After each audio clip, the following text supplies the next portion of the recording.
Demons that assume the form of beautiful women, you say?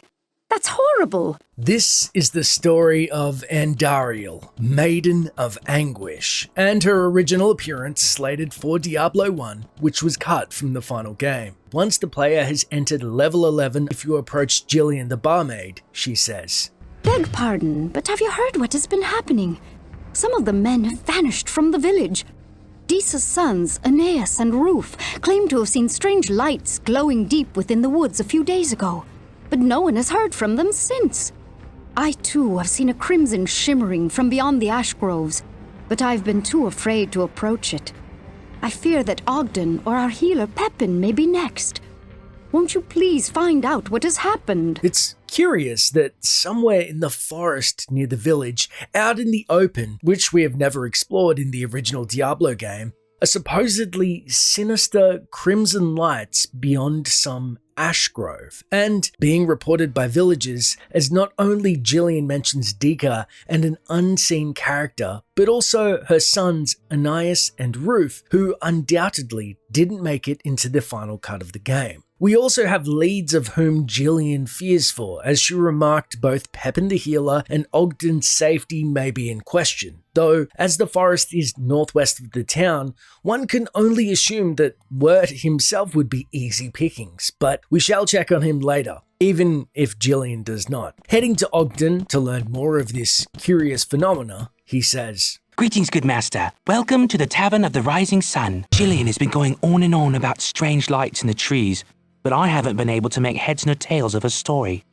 I certainly haven't seen any strange lights, and if I did, they would be the least of my worries. Well, it seems the jittery innkeeper Ogden has just dismissed Jillian, perhaps weary of the onslaught of demons through the town, or maybe he doesn't think her claims hold much weight. In any case, before we see Pepin, we should pop around the corner to the most trustworthy of sources, Farnham, the drunk, for his hot take on these mysterious lights. Can't a fellow drink in peace? Well, that was enlightening. I guess it's off to Pepin then. Ruf and Aeneas are missing? Light, protect us! Is there no place that is safe? Our only hope of returning to a peaceful life rests in you. Please, you must find those boys and bring them home to their family. Pepin fully embraces the gravity of this dire situation and urges us to find this Ruf and Aeneas. With little doubt that they are out in the grove, we seek the wisdom of Deckard Cain on the matter. While the barmaid may seem a bit confused at times, it is true that men have been disappearing from the village. It reminds me of ancient writings about a demonic temptress called Andariel. Known as the Maiden of Anguish, her thirst for mortal blood was so great that she sought to learn a spell to breach the mortal realm.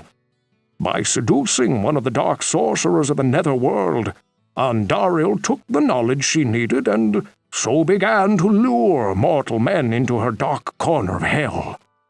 If these legends are true, she is not a creature to be taken lightly. First off, it's amusing how dismissive, as Deckard refers to her offhand even as the barmaid. Second, Andariel, the Maiden of Anguish herself. Instead, she appears to be more of a demonic succubi, first breaking the seal between the burning hells and the mortal realm, and second, seducing men as she thirsts for mortal blood. What a wretched creature she is if we are indeed to face her. Stealing our resolve, we head to Griswold, the blacksmith, to learn what the best way to put down a demonic temptress is with steel. I admit that I too have seen these strange lights, but I have not felt pulled towards them. I'll be sure to steer clear of them, and will tell everyone that visits here to do likewise. I'm unsure what to make of this. Is Griswold unfazed by the lights of a temptress due to his resolve? Is he bewitched, or is he unaffected by the fairer sex? Could be a telling character moment, but it's not really our focus. Instead, we decide to commiserate with one well-versed in the dark arts and feminine wiles, about 40 years ago. So we speak to Adria the Witch. The succubus is a demon that feasts upon the essence of mortal men. You will find that Andariel has quite an appetite. The town will soon be devoid of any adult males unless you stop her feeding now. Unbelievable! Andariel in her current incarnation, much like Lilith, is a succubi, feeding on males. No wonder some of the men seem addled and dismissive. Maybe her spell clouds their vision. But one thing is for certain, if hell pouring forth into Tristram isn't enough, so too is the Maiden of Anguish and her minions luring what's left of the able-bodied male stragglers out of town. And she must be stopped at all costs, but not before we quickly talk to a beguiled boy, Wirt, who himself is smitten by Gillian the barmaid, but probably not of age to be lured into the forest. I've been looking for those lights, but I can't find them. If Gillian says they are there, I believe her, but I have yet to see them for myself. It's confirmed Wirt cannot see the lights. This is very interesting. It seems he really mustn't be of age. With that, we head north out of town, and the mod itself has slightly moved things around with the caves in place. However, what looks like a second opening to hell appears north of Wirt's old tree and leads us to the underground passage. Remarkably, this is the first open dungeon in Diablo 1. One can only guess why it was cut from the final game, though it makes sense why the developers may have some trepidation about adding a new landscape to the final game and the resources it would take. However, I am in awe of how the Beelzebub mod team have made sure to keep Diablo 1's atmosphere intact with a lower view draw distance to make sure you don't feel like you're an adventurer slogging through the dreary fields near the rogue encampment of Diablo 2, but instead the horror tone of Diablo 1 remains fully intact.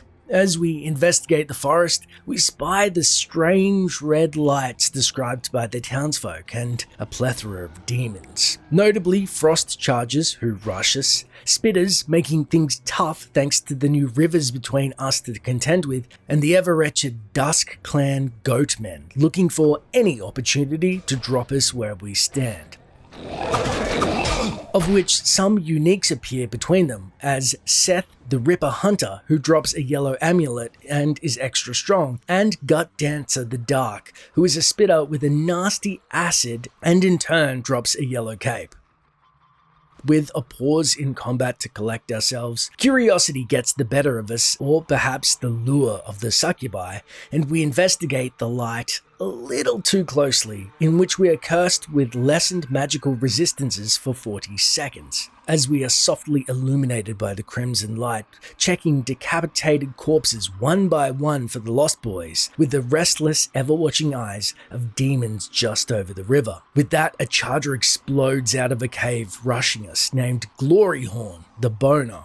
While the Fright was quite the addition gameplay-wise, the name was a little immersion-breaking and I doubt it was in the original, at least 50% sure, as it was the 90s and it was a bunch of young dude programmers. Heading northwest, we are hit with a barrage of unfamiliar spells. It seems a torrent of blood stars pour our way, and we're forced to back up and collect ourselves. Stealing our resolve, we head back towards the source and are peppered with unavoidable yellow missiles by none other than the Maiden of Anguish herself. Surrounded by a myriad of dead men strewn about in a mocking fashion, naked, hanging, and bloody corpses defile the land, and a cauldron sits near. As a warrior and decently leveled, we only have one option: to hack at Andariel with our cleave ability and hope our armor and potions hold out. After a grueling battle, the foul demon is finally felled.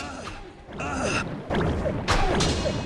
lure no more men to their deaths. Aiden triumphantly remarks that she shan't be luring poor men to their death anymore, and although she drops a fair amount of choice loot, I cannot think of the fate of the boys Anais and Ruth.